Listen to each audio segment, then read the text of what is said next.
શિવરી કોટરજ તાલુકામાં હોઉં એક વોટ સારું કરીને મંડળીઓ રાખે છે, ખાતર કોઈ લાવતા નહીં, ખાતર ના લાવે તો આ મંડળીઓ રદ કરી નાખો તમે, બરોબર છે? 300 રૂપિયા ખાતર મળતું નથી, આ મંડળીઓ રદ કરી નાખો, ના લાવે એ મંડળીઓને. દરેક મંડળીને સૂચના આલો કે ભાઈ ખાતર દરેક મંડળીમાં લાવવું, તો જ ખાતરની તંગી ના પડે.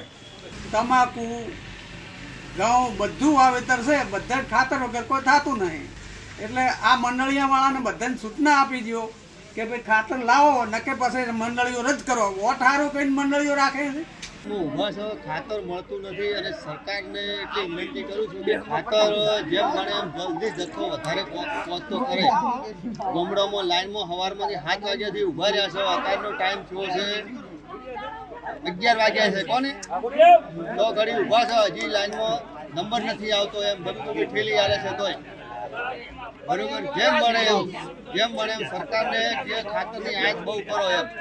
ખેડૂતોને યુરિયા ખાતરની પૂરતી શોર્ટેજ છે તાલુકાની અંદર, તો સરકારશ્રીને મારી વિનંતી છે કે મંડળીઓ દ્વારા પૂરતા પ્રમાણમાં જથ્થો ઉપરથી આના મૂકે અને પૂરતું યુરિયા ખાતર ખેડૂતોને મળી રહે તેવી અમારી માગણી છે.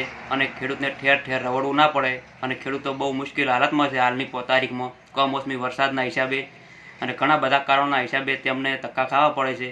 અને મારી માર્કેટ યાર્ડના પ્રમુખ વતી ખેડૂતો વતીની એક સરકારશ્રીને નમ્ર વિનંતી છે કે યુરિયા ખાતરનો પૂરતો જથ્થો મંડળીઓને વિતરણ કરે અને મંડળી દ્વારા ખેડૂતો સુધી ખાતર પહોંચે તેવી મારી વિનંતી છે.